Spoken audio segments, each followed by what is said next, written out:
Et alors, qu'est-ce que j'apprends dans mes formations? J'apprends des outils qui viennent du futur. Pourquoi les gens payent très cher pour venir me voir en formation? Donc, par exemple, à mes élèves, je leur enseigne tous qu'il faut absolument dessiner en cours. Si j'étais prof et qu'un élève ne dessine pas, je dis « Oh! Pourquoi tu ne dessines pas ?» Les gens vont dire « Mais il est fou. » Peut-être, sûrement. Ou alors peut-être que quand quelqu'un dessine, il y a une explication. Bien sûr. Quand quelqu'un dessine, il y a deux possibilités. La première, c'est que le niveau de ce qui est dit, ou les informations, sont trop nombreuses. Donc son cerveau conscient décroche. Le cerveau conscient est limité à 4 infos par seconde. S'il y a trop d'informations, le cerveau conscient décroche. Et le subconscient doit prendre le relais. Le minimum du subconscient, c'est 4 milliards d'informations par seconde. C'est pour ça qu'en classe, on a sûrement tous connu cette scène. On a par exemple, comment tu t'appelles? Non, dans le fond, toi. Samir. Donc Samir, il est dans le fond, il est à côté de Mélissa. Il se balance sur sa chaise. Non, on imagine, bien sûr. On imagine, il est dans le fond sur sa chaise en train de draguer Mélissa.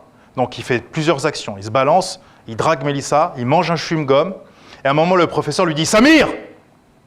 Et Samir lui répond « Oui, je sais, vous avez dit que c'était en 1789, etc., qui sont arrivés. » Donc là, à un moment où c'est très compliqué pour les autres de se concentrer, lui, il peut en même temps draguer, manger un chewing-gum, se balancer sur sa chaise. Et pourquoi il mémorise parfaitement? Parce qu'il n'essaye pas de mémoriser. Il lâche prise. Et au moment où le professeur le rappelle, son subconscient lui dit « Voilà tout ce qui vient d'être passé, maintenant tu l'as à disposition. » Ça, c'est la puissance du subconscient.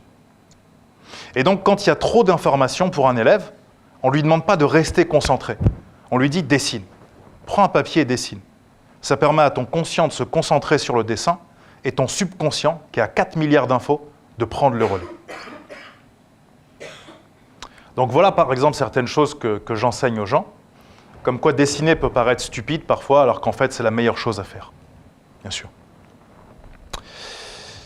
Et comme je vous disais, je suis un peu comme McFly, je viens du futur et je ramène plein de techniques aux gens et je leur propose, et libre à chacun de prendre ce qui l'intéresse ou pas.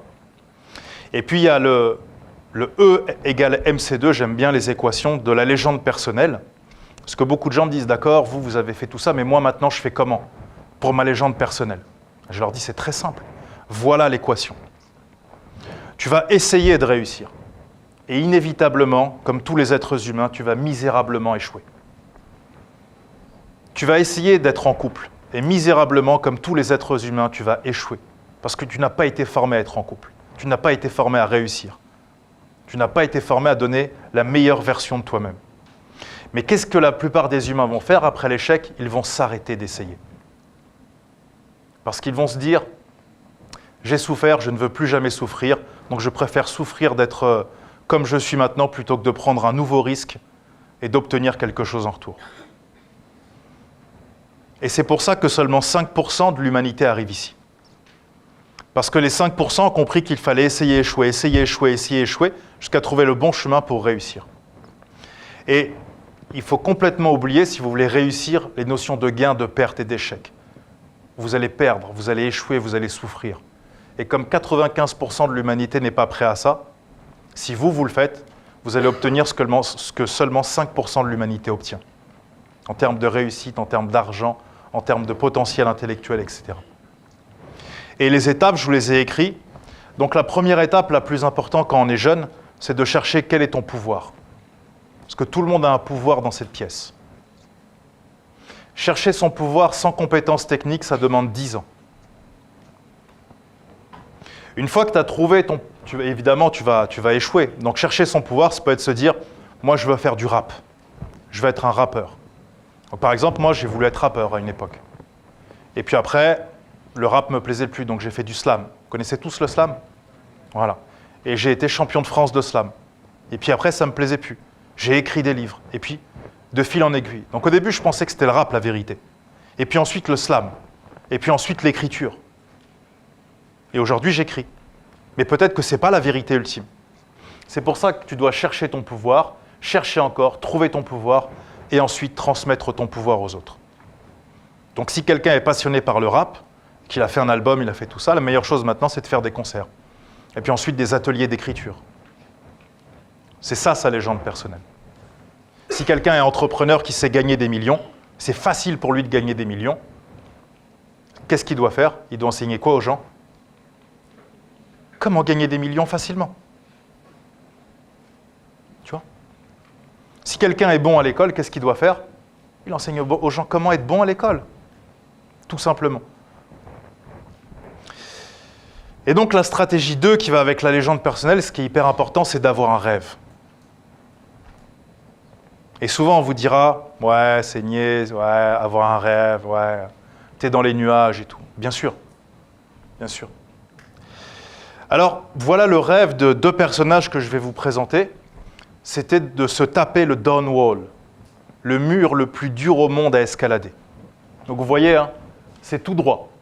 Et il n'y a aucune prise pour les mains. Et il n'y a que 2 gars, 2 fous qui avaient réussi à faire ça. Et eux, ils se sont dit, allez, on va le tenter. On va se faire le mur le plus dur au monde. Et c'était leur légende personnelle. Kevin Georgeson et Tommy Caldwell. Ils ont fait ce que personne n'arrive à faire. C'est la voie la plus dure au monde et ils ont mis 19 jours à rester comme ça, plantés au-dessus du vide, dormir dans des tentes, etc. Pourquoi je vous montre ça? Parce que selon moi, chaque jeune, chaque être humain, il doit trouver quel est son down wall à lui. Alors, je vais vous inviter à prendre tous une feuille, à déchirer un bout de papier, ou prendre une grande feuille même, et écrire c'est quoi votre down wall à vous. C'est quoi votre rêve? C'est quoi votre objectif? C'est être caissière à Carrefour Market? C'est quoi?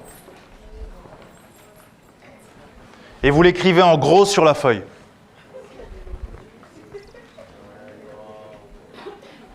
Et sur cette autre feuille, vous allez marquer, si jamais ça ne fonctionne pas, si vous n'y arrivez pas, si vous échouez, qu'est-ce que vous allez faire? Vous allez travailler à Orly, à Roissy, bagagiste, vous allez faire chauffeur Uber, caissière à Carrefour Market, votre plan B en fait. Imaginez quelqu'un qui monte dans un taxi, il appelle un taxi, il monte dans le taxi lui dit on va où? Il dit ouais, je sais pas. Il dit mais je peux pas t'emmener si tu sais pas. Il dit non, roule, vas-y roule, on va voir.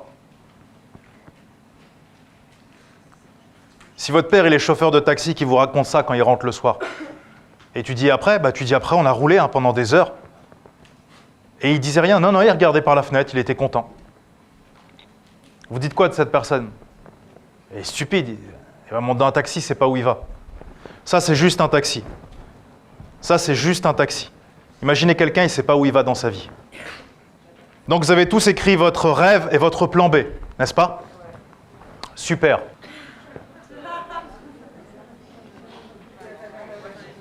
Il ne faut jamais avoir de plan B. Il n'y a que 3 catégories de personnes sur Terre qui ont le droit d'avoir un plan B. Alors peut-être que vous en faites partie. La première partie, c'est les perdants. Les perdants ont tous un plan B. La deuxième catégorie, c'est les lâches. Les lâches ont tous un plan B. Et la dernière catégorie, la meilleure, celle que je préfère, c'est les faibles d'esprit. Les faibles d'esprit ont tous un plan B. Pourquoi il ne faut pas avoir de plan B?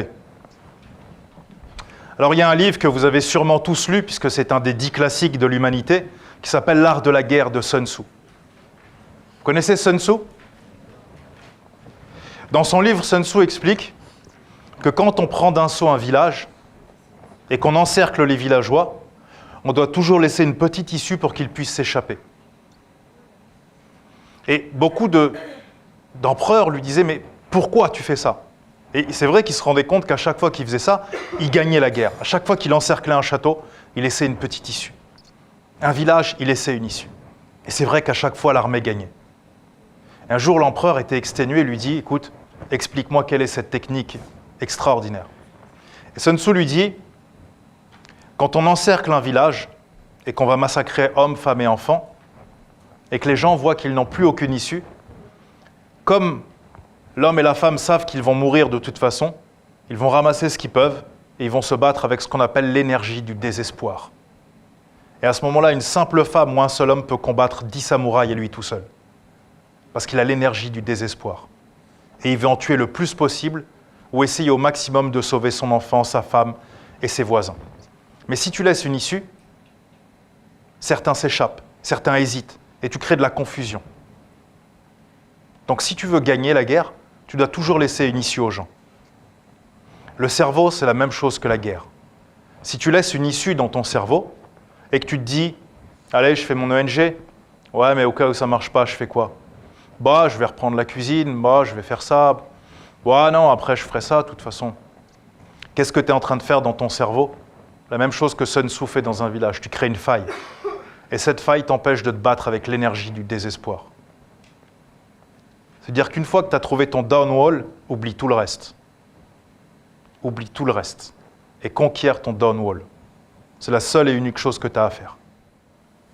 Et ça nous amène à la stratégie 3, la stratégie du choix. Imaginez que vous montez maintenant dans un taxi et vous lui dites « Bon, je vais aller à Paris, à Nantes, à Roubaix, à Rennes, à Lyon, à Reims et à Lille. » S'il s'en fout, il peut vous dire « Très bien, par où on commence ?» Vous dites « Ah, ça, je ne sais pas. » Je veux dire, moi, de toute façon, je veux bien faire toutes les villes, mais il faut que je sache par où commencer. Vous dites, j'ai aucune idée. Je n'ai pas réfléchi à ça. Si vous dites à votre cerveau, ouais, je veux être rappeur.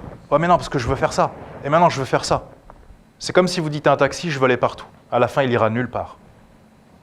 C'est pour ça qu'un downwall, il en faut un. Il n'en faut pas 40, il n'en faut pas 20. Si tu as décidé d'être quelque chose, fais-le. Va jusqu'au bout. Si ça se trouve, c'est n'importe quoi. Mais au moins, tu auras essayé. Mais si tu n'essayes pas, ou si tu restes à courir plein de lièvres à la fois, à la fin, tu n'en attraperas aucun. Et il y a des gens, j'aime beaucoup ce profil de personnalité, il y a des gens, ils ont toujours des projets. Ils ont plein de projets tout le temps. Ils ont un projet par là, ils ont une idée, ils changent tous les jours. Et moi, j'appelle ça des brasseurs d'air professionnels. Ils brassent de l'air. Ça fait beaucoup de mouvements, ça fait beaucoup de bruit, ça parle beaucoup, mais ça ne fait rien du tout. Et donc, ces gens-là, ce que je les invite à faire, c'est, il y a un endroit où ils seront bien, c'est travailler dans les climatiseurs. Tout ce qui est climatisation. Comme ils brassent de l'air, dans la climatisation, ils seront à l'aise. Ça leur rappellera leur vraie nature, les brasseurs d'air. Quand on leur demandera pourquoi ils travaillent dans la clim, et moi j'ai brassé de l'air toute ma vie, moi. Que parler, je bouge à gauche, à droite. Donc c'était ce qui me convenait le mieux. Un mec, il est venu un jour à Laval, il m'a dit, donc j'ai fait climatisation. C'est un choix qu'on respecte. Et on doit se poser la question de savoir, est-ce que dans la vie, sur Terre, dans les 6 milliards d'êtres humains, est-ce que je veux être un apport, je veux apporter quelque chose, ou je veux être un ajout? J'ai beaucoup de jeunes qui viennent et me disent « Ouais, moi je veux vers ceci. Et quand je serai là-bas, tac, je vais faire ça, je vais gratter, je vais... » Alors, quand tu vas dans un milieu, que ce soit l'humanitaire, le rap game ou ce que tu as envie, si tu viens pour prendre, tu as perdu d'avance. Les seuls qui gagnent, c'est ceux qui viennent pour apporter quelque chose. Steve Jobs, il n'est pas venu pour devenir milliardaire, il s'en foutait. Il avait une idée. Michel-Ange, il n'est pas venu pour devenir le peintre le plus célèbre au monde. Il avait une idée. Il était fou de peinture. Tu vois? Donc si tu viens pour apporter, là, il peut se passer des choses miraculeuses. Mais si tu veux juste être un ajout, prends cette décision d'être juste un ajout. Mais il faut que tu fasses ce choix. Est-ce que dans l'humanité, je veux être un apport? Ou est-ce que je veux juste être un ajout? Ça me suffit à moi. Et puis oui, souvent, quand on ne veut pas être dérangé, on met son téléphone en mode avion. Il y a des gens, leur life, elle est en mode avion. Et ils ne captent rien. Ils sont à la ramasse. Pas de réseau, pas de 3G, même pas de Edge. Ils ne sont plus connectés au monde. Tu vois. Ils sont dans leur monde à eux. Et dans ton monde à toi, tu as quoi? Tu as les photos qui sont déjà là, tu as les applications qui marchent sans rien, mais le reste du monde, tu n'es pas connecté. Et ça, c'est un choix. Tu peux décider ça, si tu as envie d'être tranquille. Mais si tu as envie d'être en mode guerre, en mode légende personnelle, en mode je conquiers le monde, et que tu es en mode avion, ça ne peut pas fonctionner. Donc tout ça, c'est des choix. Et moi, je respecte les deux. J'ai un grand respect pour les deux. Je préfère quelqu'un qui me dit, écoute-moi, ma life, je n'ai pas envie de me prendre la tête, je suis en mode avion. Tranquille. Plutôt que quelqu'un qui me dit, ouais, moi, je suis en mode guerre et tout. Et en vrai, quand je regarde ses actions, les actions d'un mec qui est en mode avion. Ça n'a aucun sens. Au moins, le premier, il est aligné avec ses valeurs et ses principes. Et alors moi, j'ai beaucoup de gens qui me disent « Ouais, moi, je vais devenir millionnaire, tac, truc. » Ah ouais, génial. Donc, levez la main dans cette salle, si je devais vous faire choisir, qui veut devenir pauvre? Vraiment, c'est un mesquine, il n'a pas d'oseille, il ouvre le frigo, ses gosses, il n'y a rien à manger, ils sont habillés avec des vieux vêtements à la ramasse. Levez la main, celui qui va être un pauvre. Personne. Et si je vous dis j'avais une baguette magique, je peux vous transformer en millionnaire, levez la main ceux qui veulent devenir millionnaire. Voilà, simplement, tu vois. Voilà, tu vois. Madame, non, pas millionnaire, ça ne vous intéresse pas. Entre deux. Ouais, c'est trop millionnaire pour elle, elle a dit ouais, non, on se calme. 500 000 euros, ça va, ça me suffit. Tranquille. Millionnaire ou pauvre? Une fois, j'ai un ami qui est parti dans un groupe de réflexion et il travaille sur Internet, comme moi, il vend ses formations sur Internet. Et puis, il voulait acheter un outil à 5 000 $. Et pour lui et moi, c'était énorme, 5 000 $. Et il a parlé avec une femme aux États-Unis qui travaillait dans des cliniques. Et puis, elle est partie voir des mentors, des coachs et tout ça. Ils lui ont dit, mais attendez, vous êtes brillante. Vous êtes enfermée dans des cliniques avec des gens médiocres. Ouvrez votre propre clinique. Elle a dit, non, j'y arriverai jamais. Donc, elle avait plein de croyances limitantes. Et puis, un jour, elle s'est lancée. Elle a ouvert sa clinique et aujourd'hui, c'est une des meilleures cliniques aux États-Unis. Bien sûr. Et elle est millionnaire, mais elle s'en fout. Elle n'a pas fait ça pour être millionnaire. Elle a fait ça parce qu'elle veut aider les gens. C'est elle-même qui a choisi le mobilier pour chaque chambre. Vous voyez, elle est dans un niveau de détail. Et donc, mon ami a une séance de coaching avec elle. Elle dit, voilà, je vais acheter un outil à 5 000 $ et tout. Et elle lui dit, tu veux gagner combien? Il dit, voilà, j'ai plusieurs millions à gagner, etc. D'accord. Et donc, elle lui a dit cette phrase. Elle lui dit, tu vois, il y a une différence entre ce que tu veux et ce que tu fais. Tu veux des millions, et ce que tu fais, c'est, tu veux que des petits outils gratuits sur Internet, des petits trucs. Tu n'es pas prêt à payer 5 000 $.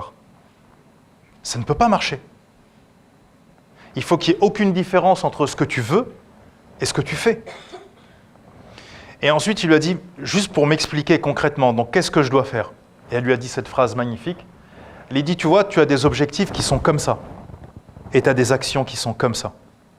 Donc, tu as deux possibilités. Soit tu descends tes objectifs au niveau de tes actions, des petites actions, donc des petits objectifs, donc une petite vie. Soit tu veux des grands objectifs, et à ce moment-là, il te faut des grandes actions.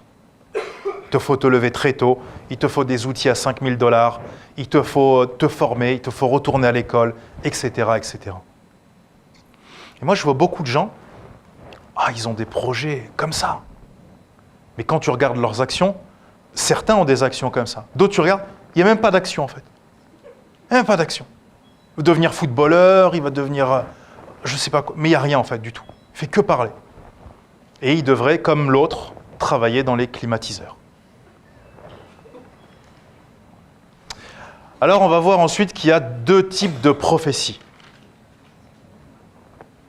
Les prophéties autoréalisantes et les prophéties autodestructrices. Et c'est celle que je préfère. Les gens qui s'autodétruisent. Qu'est-ce que c'est bon? Qu'est-ce que c'est beau à voir? Ça ou du patinage artistique, pour moi, c'est du même niveau.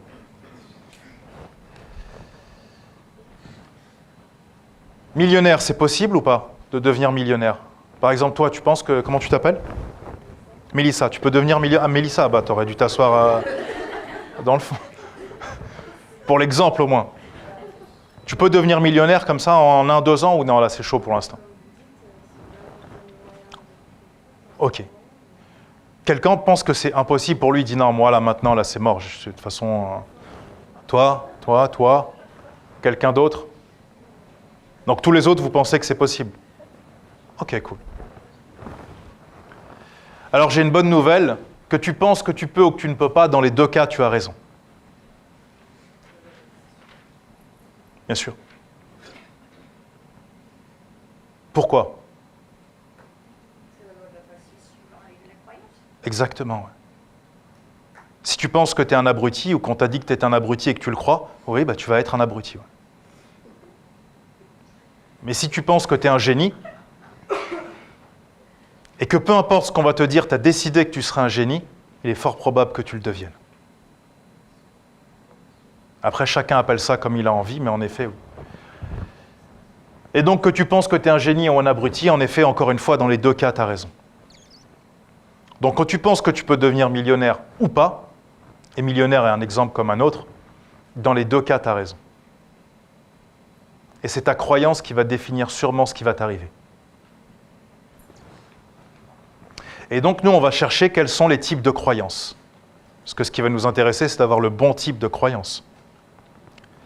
Juste avant, vous avez tous noté sur un papier votre plan B. En tout cas, certains l'ont noté. Donc vous pouvez jeter ce plan B, puisqu'il n'y a pas de plan B. Allez-y, jetez-le. Vous le prenez comme ça et vous le jetez sur la scène, par terre. Là, je suis très sérieux. Voilà. Voilà, super. Tout simplement, en fait. Puisqu'il n'y a pas de plan B.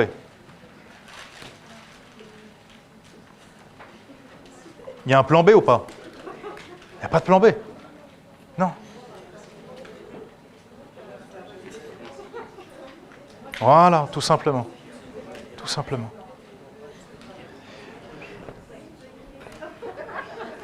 Et vous voyez, normalement, on va se dire, un formateur, en veste et tout, mais on ne peut pas jeter des papiers, etc. Qui a dit qu'on ne peut pas? Qui? Il est où? Il habite où? Comment il s'appelle?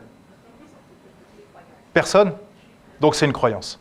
Attention, surtout, ne passe pas à l'action après cette vidéo. Non, surtout reste dans l'ombre et continue de priver le monde de ta lumière.